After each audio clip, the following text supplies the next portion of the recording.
Hey there, nation. Welcome to the show where we help you to save play miniatures wargaming on a budget. It is I, Commander Cheapskate, and we are back with another edition of Cheap Shots, our series where we show you guys how to quickly as well as cheaply paint up some miniatures for your guys' hobby. And on this episode, for episode number 45, I'm going to show you guys how to quickly and cheaply paint up some Orc war bikes for Warhammer 40,000. Now, I'm not a Warhammer 40,000 player, but I am using these Orc war bikes for an upcoming narrative Necromunda campaign that's set in the Ash Waste of Necromunda, and it's going to be vehicle based, so that way the games can ride vehicles, and so that's what I'm going to do for these guys. So in the end, if you follow this cheapskate method by buying the list of supplies we recommend in order to work this way, it's going to cost you a grand total investment of $34.71, and that's assuming, of course, that you have to buy everything on this list for the very first time and you really don't already have it on hand. And compared to what Army Painter Citadel will charge you to do exactly the same method, you're talking about a grand total savings of $168.44 as well. And this is what your miniatures would look like by the time you get done painting them up. So with that being said, let's get this video on a roll. Alright, so the very first thing, of course, that you need to do is prime. I do apologize for this. I was actually kind of already into the painting project before I forgot to take photos of actually painting these guys, so I do apologize for that part. So the first thing you do, of course, is use primer. In this case, I like to use just flat white Rust-Oleum white primer. It's cheap. It costs $3.99 at my local Walmart. I use that for all the miniatures, for all the fighters, the crew members. So for example, the riders of the war bikes, as well as their dismounted options, as well as the little goblins around the little boarding pikes on the back of the motorcycles as well. I just do a quick once over with the Rust-Oleum paint. Now, if you're wondering why I got 6 miniatures for this one, is because I'm working on 3 riders for the war bikes, and I'm going to make the riders removable so that way I can take them off, so that way they can run around the ground, and that's what the other 3 guys are for, so that way they can just represent the drivers on the ground running around as well. Now, as for the war bikes themselves, what you'll need to do is prime those in Rust-Oleum black primer. Exactly the same thing. Costs $3.99 at my local Walmart. Just do the once over on the war bikes to make sure you got a good solid finish. Now, once you got your miniatures primed, of course, the next thing you do, of course, is base coat the flesh. So in this case, I actually use 4 different shades of green in order to do that. All 4 of these greens are made by Apple Barrel Paint. All 4 I bought at my local Walmart for 50 cents a piece. I use crisp apple, palm leaf. I use holly branch, as well as English ivy, Old English ivy. And the reason why I did that is so that way I can create some variety of skin tones with 2 of my different orc characters for this little warband. So as you can see there, I kind of picked out the layers, did 2 thin coats of green paint for the flesh tones, and they're ready to move on for a dry brush. Alright, so the next thing, of course, I did is did a dry brush real quick. And once again, I used 3 different shades of colors in order to do my dry brushing. One of them was Apple Barrel's Lime Sherbet. Just did that for everything that I painted in crisp green. For the darker greens, I used Folk Arts Foliage, as well as Anita's Acrylic Celery. Anita's Acrylic Celery, I bought that at my local Hobby Lobby for 65 cents. And the foliage I got from Folk Art, that runs about 75 cents as well. Just did a quick once over the dry brushing for both the goblins as well as the crew members to add some, depth to the miniatures. Dry brushing is a really nice way to add some details to your miniatures, and does it very, very quickly. The chalky pastel color will catch the raised surfaces of your miniature, bringing the lighter color up to the surface while leaving the darker color in the recesses of the miniature, adding some 3-dimensionality as well as some depth to your miniature. Now, if you notice, when you do a dry brush, you will have kind of like this chalky kind of texture that's left over. If you're freaked out about that, do not worry about that, because once we do an oil wash for these miniatures, that textureness will go away and we'll blend the colors evenly. So from there, we then move on to the base coat. This time we're working on all the materials that are going to be black on these miniatures. So things like their boots, their trousers, their vests, whatever items you want them to be black on the item, on the character, or the leather goods, for example, you can do that too. Just do 2 thin coats of Anita's black, not Anita's black, with Apple Barrel black. It's a simple tube. You can get that for about 50 cents at your local Walmart. Just do 2 thin coats of that and you're ready to move on. So the next step, of course, is a dry brush. After that, I used Granite Gray by Apple Barrel Paint. Runs you 50 cents at your local Walmart. Just a quick once over with the dry brushing and all the goods that I painted black. So things like their gloves, their vests, their boots, their pants. Want to add some 3-dimensionality to it. Like I said before, the lighter gray does cast the raised surfaces and leaves the black in the dark recesses, so add some 3-dimensionality to your miniature, as well as add some detail as well. So from there, we'll go on and paint it on the rest of the leather goods. So for some of these miniatures, I wanted to paint some of the different leather goods, different colors as well. For example, things like their trousers. I wanted a couple of my gang members for this little warband to have gray trousers, so I picked that out in Anita's acrylic, just normal gray, runs at 65 cents. And I used Moccasin Brown by the same company, costs exactly the same thing for other set of trousers as well. It's a nice kind of bright reddish brownish color, so it makes a really nice light, makes it really pop against the miniatures. So just do 2 thin coats of your colors of your choice to do the trousers and you're ready to move on. So this next part is a dry brush as well. So all the parts that you did in Moccasin Brown, you dry brush that real quick with some Territorial Beige. The parts that are done in black, if you want to add a little bit more detail to it, you could use either Granite Gray or you could use Anita's gray acrylic. Whatever one works best for you. In this case, I just kind of doing my dry brushing for my miniatures as well. And we've already talked about these colors and how much they cost, except for Territorial Beige. I do apologize. Territorial Beige is by Apple Barrel. That runs at 50 cents at your local Walmart. So one of the last steps, of course, I do is I pick out some of the leather detail on some of these miniatures using Territorial Beige. So for example, some of these guys have like straps that go across their chests and their backs. They have cording around their wrists, that kind of thing. So anything that I wanted to pick out with the bright brown for their leather goods, I just put out with 2 thin layers of Territorial Beige by Apple Barrel. And then from there, I moved on to another base coat using the True Red by Anita's Acrylic, runs at 65 cents at your local Hobby Lobby. I used that for all the red details that I wanted for these gang members. So things like the cording, their bracelets, the straps on their goggles, just whatever accent colors I wanted to be picked out in red. I just do 2 thin layers of that for both my Goblin crew as well as for my Orc crew as well. And you can do exactly the same thing if you want as well. True Red's a really nice color. Maybe Anita Acrylic is a nice bright red and has a really nice finish as well. It's one of the nicer red paints I use. And so that's what I use for my miniatures. So from there we move on to the finer details for the miniatures now. So this part here will be doing things like picking out individual colors. So things like the tusks and the teeth of the miniatures, I picked those out in 2 thin layers of khaki paint. Apple Barrel paint, runs to 50 cents there. For some of the other characters, for things like the lenses of the goggles and stuff, I picked that out in Kiwi by Apple Barrel paint. It's a nice bright green, almost a yellowish color. It's almost like a neon yellow when it's all said and done. So I picked out some of that. And of course some of the things like the weapon grips, cording on the wrists, things of that nature, I picked that out in 2 thin layers of Laguna by Apple Barrel paint as well. It's a nice bright turquoise color, does a really nice contrasting job with the miniatures as well. So whatever miniature details you want to pick out for the crew members, you just pick those out and you're ready to move on. So continuing on with the finer details, on the back of some of the crew members of the orcs riding the bikes, they have like these little skull and crossbones type motifs in their back. So because that, what I did is I decided to pick out those details out using King's Gold by Apple Barrel paint. It's a nice mustardy kind of dark yellow that's made by Apple Barrel paint, runs 50 cents at your local Walmart. I had to actually do 3 layers of this stuff just because I was working on a black undercoat. So because that, I put 3 thin layers of King's Gold onto the back plate.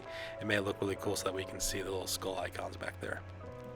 And with that, we move on to the last details for the crew members of the vehicles. So the first thing I used, of course, was another base coat.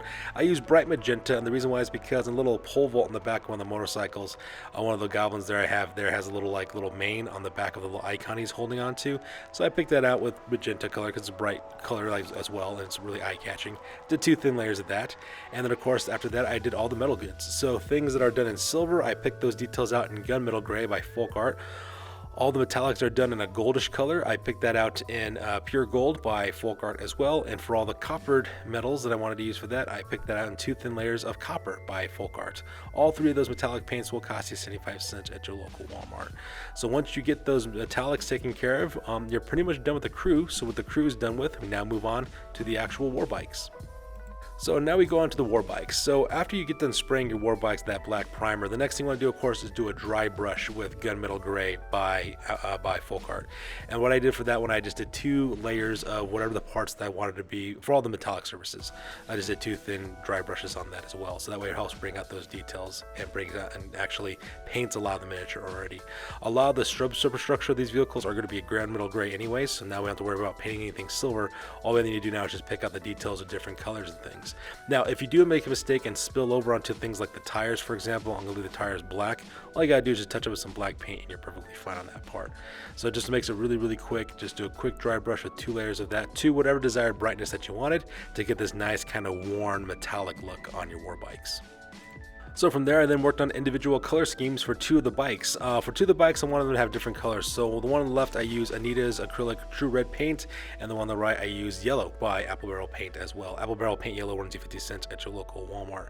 Now, this part, I just did things like the armor plating of some of the vehicles just to give them some individual looks. So like the armor plating protecting the front of the front wheel, I picked those colors out. Same thing with the front plate for the handlebars. I did exactly the same thing too. It took me about 2 layers of Anita's Acrylic paint to do so. Now, these paints are kind of thin, so if the metallic color that you did earlier with the metal, the gray metal gray, shows through, don't worry about it. And the reason why is because what that's going to do is going to add to the illusion that the paint job on these vehicles are wearing thin, because they're out in the wasteland and they're out fighting all the time. So having some of that metallic peek through the color is actually going to sell that effect that the paint's being worn and it's thinning out, which is really, really great on that part. So I just used 2 thin layers of Anita's acrylic for the red, and 2 thin layers of the yellow for the exact same thing. If you look at the pictures, you can see the metallics kind of bleeding through a little bit, and that's perfectly fine because that's what you want. You want to have that weathered, worn look on these vehicles. So from there, the next thing you do, of course, is start working on your metallic paints. So the first thing I did real quick is I did a dry brush real quick with the gunmetal gray. I did a quick little dry brush on the red as well as the yellow paint jobs in the vehicle to add a little bit more of that scratchy look to it. And then from there, I just reapplied it to whatever details that I wanted to. So things, for example, like the silver, I put things like on the gun barrels. I want to make them look a little bit more worn, so I just add a little thin layer of this gunmetal gray to bring out the details for those. Copper gold elements, I use Folk Arts for copper Folk Art, and I also used pure gold by Folk Art as well to pick out those details. I then also use Anita's metallic copper color, bronze color, for some of the things that would be bronzish looking. So things like the ammo canisters and some of the final details as well. That one will run you 65 cents at your local Hobby Lobby as well. And then finally, I just picked out the seats, and to make it look like it was worn leather, just did 2 thin layers of Apple Barrel Territorial Beige, and that pretty much took care of the details for those vehicles. So lastly, we're going to move on directly to the finer details. These are things like the cording of the vehicles, the lights, the fine details for the miniature. So these miniatures actually have quite a bit of teeth and tusks and things on the vehicle. So because of that, I picked them out in 2 thin layers of khaki paint by Apple Barrel Paint. Runs 50 cents at your local Walmarts. Use that to pick out all the tusks and bones on the miniature. Now for all the things like the headlights and stuff like that, I used Kiwi by Apple Barrel Paint to give that kind of like a glowing effect on the lights and things. And lastly, for the grips around the handlebars, I picked those out 2 thin layers of Delta Ceram Coats Tahitian Blue, because it's a nice bright color that kind of sticks out as well. And that's exactly what I did for the painting on that. And once you're done with that, it's time to move on to an oil wash. So for this next step, we then move on to an oil wash where we cover the entire miniature in Midwax Poly Shades Mission Oak color as well. So you could use, because this is a quick paint method, the oil wash is what does everything. The oil wash seeps directly into the recesses of the miniature, adding to the additional details and bringing out those details out by doing so. It also helps to kind of blend your colors together. So for example, the blending between your dry brushing and the base coating helps to kind of smooth out that transition, makes it look really nice as well. It also mutes down the brighter colors that you're using as well. So if you're wondering why we're using such bright colors, it's because when we add this to it, it's going to darken it down quite a bit. As you can see, those bright colors are now significantly muted due to the poly shade. And basically this stuff is a mixture of stain as well as polyurethane, so by the time it gets done drying out, it's going to have a nice hardened exterior to protect your miniatures as well, and kind of acts as a sealant too, so it's kind of nice. Now of course you could use Army Painter's strong tone to do exactly the same thing, but the difference though is that Midwax Poly Shades only cost you $7, while the Army Painter strong tone costs you $32. So that's the reason why I recommend using this product instead. So once you get done doing an all over oil wash for all of your miniatures, my suggestion to you is to leave it 24 hours for this stuff to dry as well as to cure, so that way that you have a nice beautiful finish, and then you can move on to your next step. Now for this next step, it is completely optional. I sprayed my miniatures down with a matte varnish, and the reason why is because the polyurethane in the Midwax Poly Shade will make your miniatures quite shiny, reflective. So because of that, it's going to cause that sheen to take place, and I don't like that effect on my miniatures. So I use just a simple can of matte varnish spray by Krylon. I got that at my local Walmart for like $5. And I use that just the once over to kind of smooth that out, to bring out all those details, make it look nice. However, if you like that high sheen gloss look on your miniatures, you can of course skip this step. You don't have to really worry about that part. So now that we're done with the miniatures itself, now it's time to base coat the miniatures. So for the bases, work on the bases for this part. So I'm going to kind of go for like this burnt out wasteland look that I have for all my orc vehicles and orc armies I use for my studio. So what I decided to use was some burnt sienna by Folk Art. Runs at 75 cents at your local Hobby Lobby. All I did is I put 2 thin coats of this stuff all on the top of the bases as well, so that way it has a nice kind of darkened earth look to it. And then for my last step, I rim as well as dry brush the bases using Folk Arts Terracotta. It's going to run you 75 cents at your local Hobby Lobby. It's a nice dark orange color. So what I do is I do a quick dry brush with this stuff on top of the burnt sienna that I did for the bases. Kind of creates this kind of like wastelandy, deserty type of look to it. It looks really, really nice. And then afterwards, I just rim the bases in 2 thin coats of the terracotta, and that pretty much draws out the bits of our miniatures and actually gets them fully completed. And this is of course what the final product looks like for your miniatures, as we talked about before. So with that being said, now we're going to talk about exactly about the money you would save using the Citadel Army Painter method as well. So I showed you guys how to paint this up in the cheapskate method. If we were to compare that to what Citadel as well as Army Painter would require you for you to purchase from them to paint the miniatures, we're going to talk about that now. So first of all, you need to spray your crew members with Corax white spray, and then the vehicles with Chaos black spray by Citadel. Both of those cans will cost you $17. After that, for the flesh, you'll need to use Militarum green, Vulcan green, Caliban green, as well as Hellion green, and those will all cost you $4.55 at your local Games Workshop. After that, you'll need to dry brush those green flesh tones with Sabarite green, Skarsnik green, as well as Ogre and Camo, and that of course will need $4.55 at your local Hobby Lobby in order to do that effect. Now to pick up all the bits in leather as well as trousers, you'll need to buy Abaddon black, Ulthuan gray, as well as XV88. Those cost you $4.55 at your local Games Workshop. And then from there, you have to dry brush those effects with Slaanesh gray as well as Baylor brown, which costs you $4.55 for that as well. Now for the parts that we did for the details that we picked out in red as well as khaki, you only use Mephiston red, which costs you $4.55. Morghast bone, which costs you $4.55 for that. For all the wrappings and cordings, you'll need to use Temple Guard blue, for that'll cost you $4.55. And for the yellow accents, you'll need to use Efferland sunset. And for the parts that we did in pink, you'll need to use Screamer pink. Both those run you at $4.55 as well. Now for all the metallic paints, for all the things you want to do in a copperish color, you'll need to use Brass Scorpion, which runs at $7.80. For all the parts that are done in dark metal, gunmetal gray, you'll need to use Lead Belcher, which is $7.80 for that. For all the gold pieces, you'll need to buy Retributor armor, which runs just $7.80 for that. And for all the dark copper color that we have, you're going to use Screaming Bell, which also runs you $7 as well as 80 cents.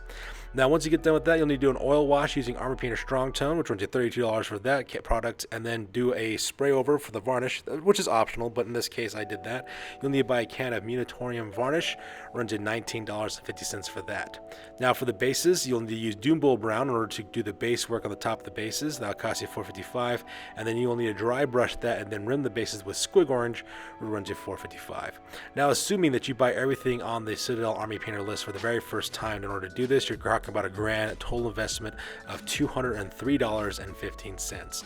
As opposed to the cheapskate method, if you add everything we talked about, my cheapskate method, it only runs you at $34.71, and that gives you a grand total savings of $168.44 being saved.